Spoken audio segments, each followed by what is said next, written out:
Tenemos el gusto de estar con la doctora Delia Muñoz. Ella, como todos sabemos, ha sido procuradora del Estado peruano, defendiendo los intereses de nuestro país ante la Corte Interamericana de Derechos Humanos. Es experta en el tema de derechos humanos y, por supuesto, también en los temas de conflictividad social. Delia, bienvenida. Muchas gracias por estar nuevamente en nuestro programa. Buenas noches, César. Muy amable. Importante que no se nos pase algo que había dicho hace algunos días el presidente del Consejo de Ministros, Fernando Zavala, al momento de presentar a Rolando Luque como el nuevo jefe de la Oficina de Diálogo y Sostenibilidad de la PCM.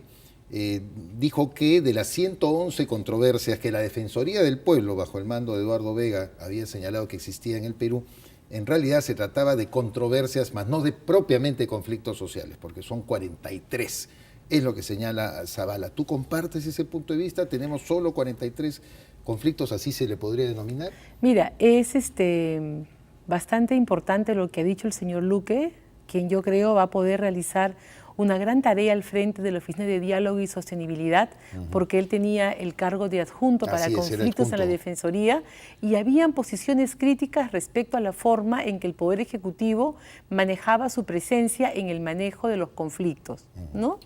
Entonces, para él es una oportunidad de oro de poner en práctica las opciones que él considera van a permitir una mejor política de prevención y administración de los conflictos y evitar que estos ingresen en su fase de crisis. ¿Y qué camino tiene que tomar para ello? Mira, comparando con lo que hacían las comparemos anteriores... con lo que tenemos en la actualidad y supongamos por dónde va a ir, ¿no? Porque aún no he explicado cuál va a ser su plan de trabajo. En el anterior gobierno, lo que se hacía era, iba un grupo de avanzada de diferentes ministerios a tratar los temas más importantes y a preparar el ambiente. Pero cuando ya se avecinaba la crisis, lo que hacían era concurrir los propios ministros sectoriales a dialogar con las poblaciones. Y se firmaban documentos, compromisos que luego eran sujetos de un monitoreo. Sin embargo, hemos tenido momentos graves de crisis en los que, a pesar de que se establecieron políticas, por la falta de otra serie de acompañamientos al conflicto, terminaron en crisis, como los casos de Islay y los de Pichanaki en su momento. El gobierno anterior, al irse, ha dejado instalado más de 50 mesas de diálogo en los diferentes temas en los cuales hay reclamos concretos de diferentes poblaciones. ¿Qué cosa nos ha dicho Luque en el día que asume el cargo y hoy? Nos ha señalado de que para ellos hay que focalizar la presencia del Estado no al más alto nivel, sino a nivel de altos funcionarios que estén investidos de todas las prerrogativas para poder adoptar acuerdos con las comunidades, con los APUs, con los actores sociales intervinientes. Ese es un gran cambio, porque estás bajando el nivel de toma de decisiones y estás sacando a los ministros, que son actores meramente políticos, para dejar el manejo en una cuestión mucho más técnica. Pero perdóname una cosa, esos APUs, esos interlocutores, esa gente que protestaba, esos compatriotas que estaban descontentos con algún problema en concreto, eran los que reclamaban la presencia de los ministros. O sea, estaban reclamando no la iban presencia, los ministros porque les daba la gana. En el último caso, en el de Sara Murillo, en Loreto, que es donde están en este momento en paro, están reclamando la presencia del presidente y de los ministros. Claro. Pero como estrategia de negociación, tú no puedes empezar el diálogo con el nivel más alto, sino ¿qué te queda? Además, el ministro y los presidentes van a estar en los 50 conflictos, en los 100 conflictos, en todo lo que existe, y en qué momento van a hacer las otras tareas. Se supone que eso es función de la PCM, tendrá que tener un equipo, tendrá que diseñar y hay que establecer las bases. Pero la pregunta, ¿lo aceptará la otra parte, Delia? Tienen que conversar, yo creo que ese es un tema de conversar. Las personas normalmente piden la presencia de las cabezas porque desconfían de los funcionarios intermedios, porque en los últimos años prometen, ofrecen y no cumplen.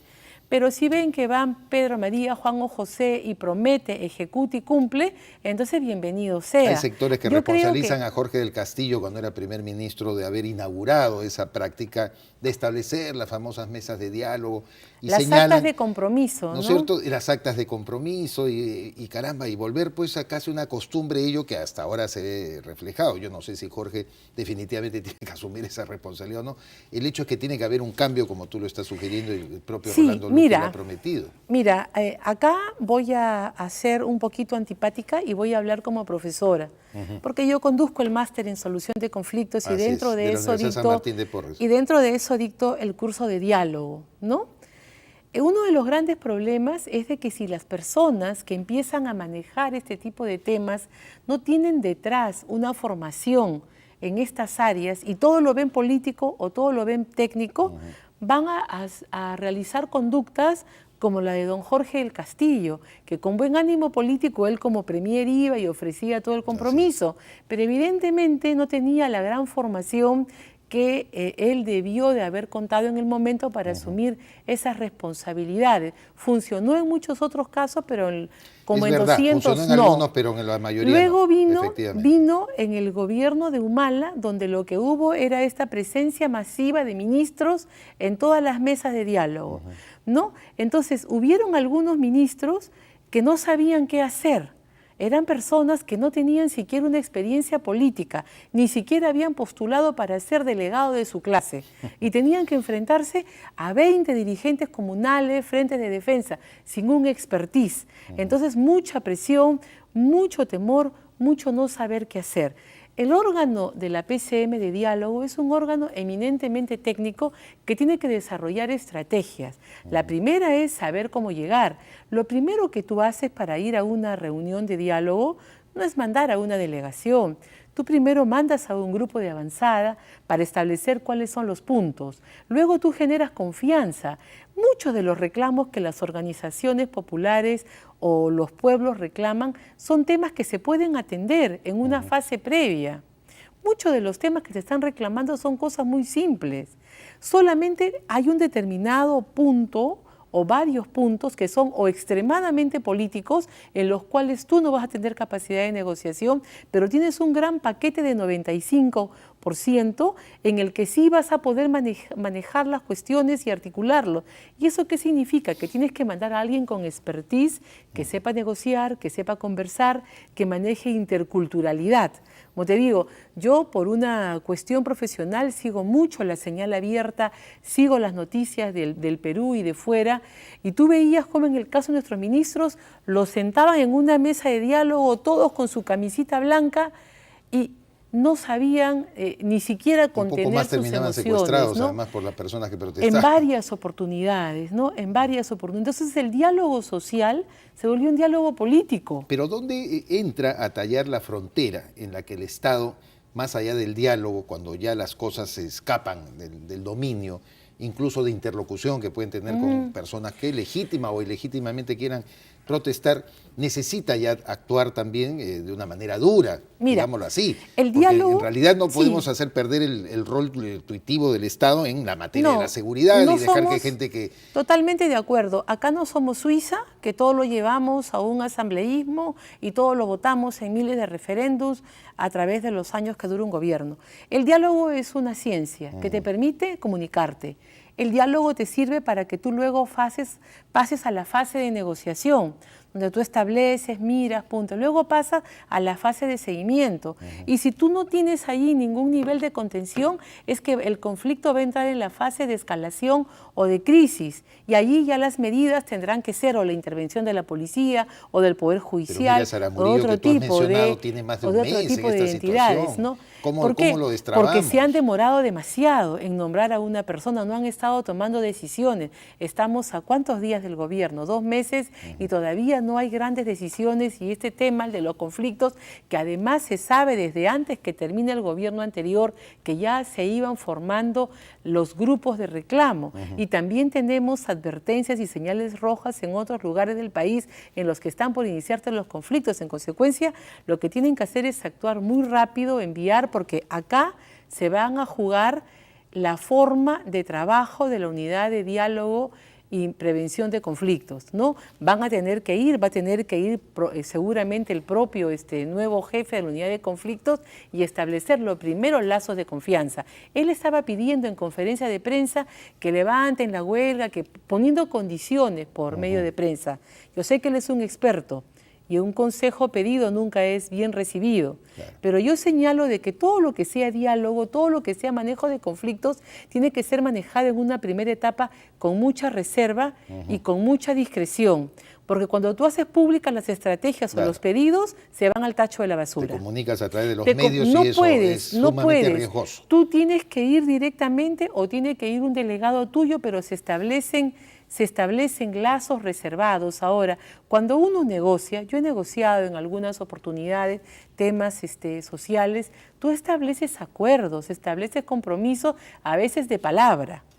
Y tú tienes que cumplir con ellos. ¿Por qué? Porque te estás validando como agente negociador, ¿no? Entonces el Estado tiene que trabajar con todas estas estrategias. Tienen gente ya muy capaz, tienen un grupo que lo tienen que seguir utilizando y tienen que dejar una situación que permite un espacio de discusión y no dejarlo todo a manos de la policía. Bueno, aparte de los conflictos sociales que conocemos porque hay pretensiones de un lado, demandas insatisfechas que quieren que el Estado pueda atender, existe también la otra conflictividad que tenemos, que es la seguridad. El día de ayer el ministro de Defensa, Delia, Mariano González, ha anunciado la declaratoria de emergencia de varios distritos en la zona del BRAN, de los valles de los ríos Apurímac y Marañón. Y esto constituye, pues, evidentemente una respuesta distinta a lo que venía haciendo el gobierno de Ollanta-Humala en esta zona, que la ha dejado peor de lo que lo encontró, pese a la promesa de Humala del 28 de julio del año 2011 de que iba a poner su bandera en el Vizcatán y que iban a tener todo solucionado. Y vemos también el debate que hemos escuchado, creo, conjuntamente contigo el día de ayer, entre el alcalde del Callao, Juan Sotomayor, nuestra amiga la alcaldesa de La Perla, Patricia Chirinos, en torno a qué debe hacerse con el Callao, con el tema de la seguridad. ¿Estados de emergencia o no? ¿Es una respuesta adecuada del Estado? Mira, todos los problemas tienen en común un elemento, que es la ausencia del Estado a través de sus diferentes organismos de resolver situaciones concretas. Tú agarras un frente regional, un frente de defensa, el tema de la droga vinculado a los grupos remanentes del terrorismo. Todos han crecido y están presentes porque el Estado no está cumpliendo con su rol. Entonces hay que ser muy críticos en eso. Ahora, hay que acompañar al nuevo gobierno porque está recibiendo un Estado en una situación que no nos imaginábamos, de crisis en el nivel como nos venimos enterando día a día. Los estados de emergencia son necesarios para que pueda intervenir la Fuerza Armada y puedan asumir el control, pero son muy malos a nivel internacional porque te llevan a reconocer que tienes espacios en los cuales no hay respeto de derechos fundamentales. Cada vez que declaramos un estado de emergencia, automáticamente se comunica tanto a Naciones Unidas como a la OEA, que llevan un seguimiento de cuántos periodos hay y cuál es el espacio en el que estamos con esta suspensión de derechos, de garantías constitucionales o derechos fundamentales, ¿no? Entonces eso no es bueno. Hay provincias que tienen ya 20 o 30 años en estado de emergencia. Entonces tú no puedes vivir en emergencia toda la vida. Así es. Es como que de los 50 años que tengo, vive en emergencia 45. No puede ser, ¿no? No puede ser. Y por el mismo concepto, ¿no? además el mismo tema, no has avanzado Exactamente, por el nada. mismo Se supone tema, que ahí ya has debido en el interregno arreglar algunas cosas. Además, ¿qué te refleja? De que estás aplicando las mismas prácticas, las mismas políticas que no te rinden resultados, ¿no? Hemos terminado siendo uno de los principales productores de cocaína, no logramos tener un control en materia de seguridad, pero hay que esperar de que se van a dar cambios y de que se va a poder controlar toda esta situación. Muy bien. Delia Muñoz, como siempre, encantado de tenerte en el programa y que nos hayas ilustrado con el conocimiento tan profundo que tienes precisamente de un tema que aparece exquisito para ciertos sectores, pero que es fundamental, la capacidad de diálogo, la capacidad de entendimiento. Tiene sus reglas, tiene sus bases, pero también fundamentos políticos que ojalá las autoridades, como en el caso de Rolando Luque, lo puedan implementar adecuadamente. Sí, no, él va a hacer muy buen trabajo, lo mismo que el ministro de Defensa. Son personas jóvenes que se incorporan a la línea política de que da la cara y yo creo de que tienen muchas responsabilidades encima, ¿no? Muy bien. Delia Muñoz estuvo con nosotros aquí en Palabra Libre. Hacemos una pausa, volvemos con más en nuestro programa.